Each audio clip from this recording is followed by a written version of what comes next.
అదరగొట్టే కారం రంగు రుచి ఆచి కారం పొడి. ఇక స్టాక్ మార్కెట్లు భారీ లాభాల్లో ముగిశాయి. అంతర్జాతీయ మార్కెట్ల నుంచి పాజిటివ్ సంకేతాలు, అమెరికా ఫెడ్ వడ్డీ రేట్లు తగ్గిస్తుందన్న అంచనాలతో మార్కెట్లు భారీ లాభాలు కొనసాగాయి. దేశీయ మార్కెట్ సెన్సెక్స్ 1,022 పాయింట్ల లాభంతో 85,609 వద్ద ట్రేడ్ అవగా, నిఫ్టీ 320 పాయింట్లకు పైగా లాభంతో 26,203 వద్ద ట్రేడ్ అయింది.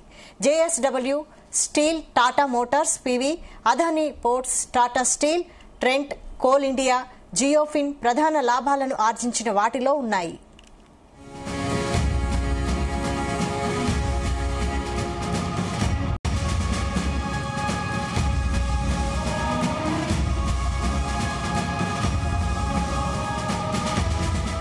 దీనిపై మనతో మాట్లాడడానికి మార్కెట్ ఎక్స్పర్ట్ శ్రీరామ్ చంద్రమూర్తి గారు మనకు ఫోన్ లైన్ లో ఉన్నారు.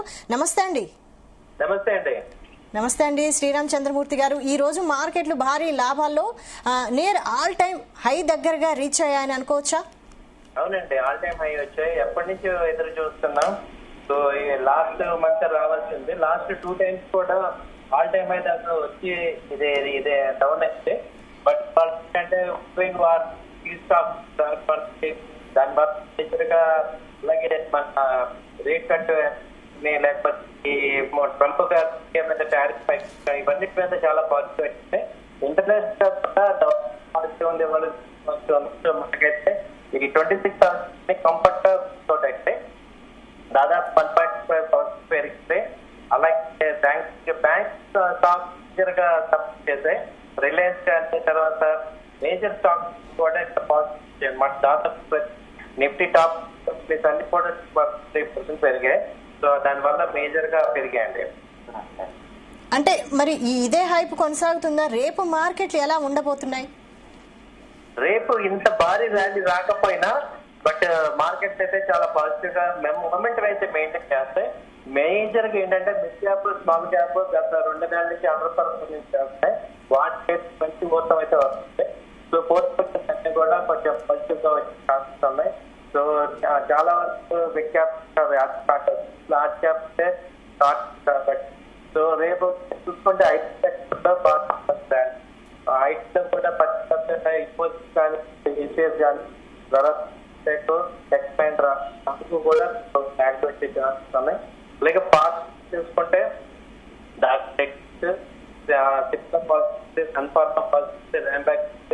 అలాగే ఈ కంపెనీస్ డివిస్ పాజిటివ్ ఉన్నాయి.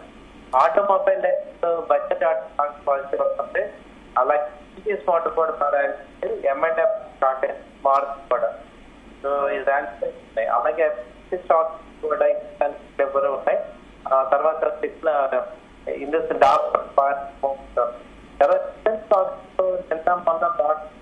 కొంచెం కోలుకుంటున్నాయి.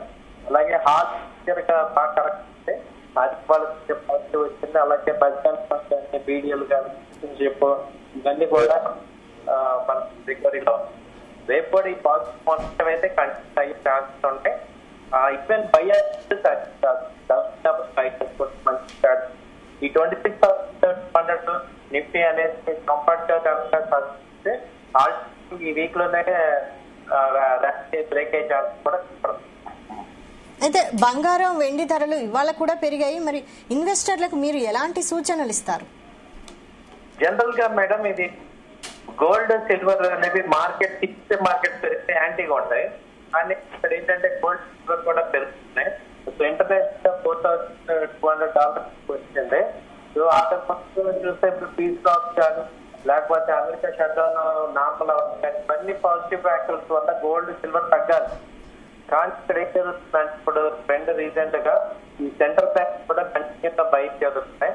సో రేట్ కట్ కాబట్టి గోల్డ్, సిల్వర్ అంటే రేంజ్ లో అయితే అవకాశం $4,200 ఇంటర్నేషనల్. అలాగే $1,20,000 ఇండియన్ మార్కెట్ లో మళ్ళీ రేంజ్ లో ఉండే ఛాన్స్. అయితే ముఖ్యంగా ఇవాళ మెటల్ సెక్టార్ లో 2% పెరగడం, అలాగే mid and small cap sector పెరగడాన్ని ఏ విధంగా చూడొచ్చు అంటారు?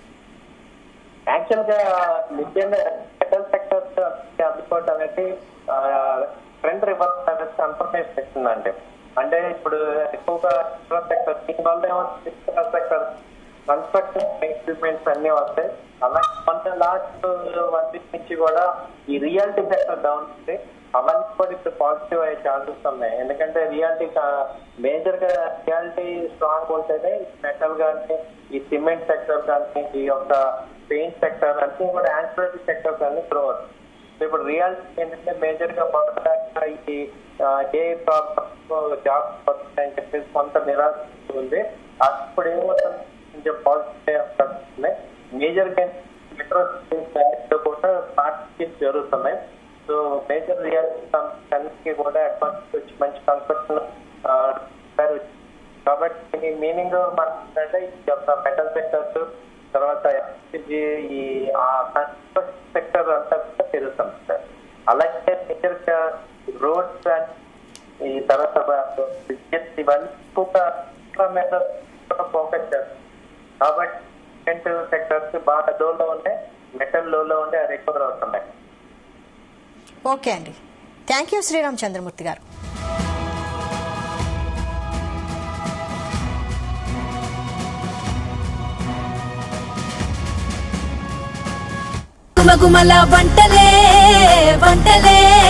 తెరకొట్టే కారం రంగు రుచి ఆచి కారం పొడి.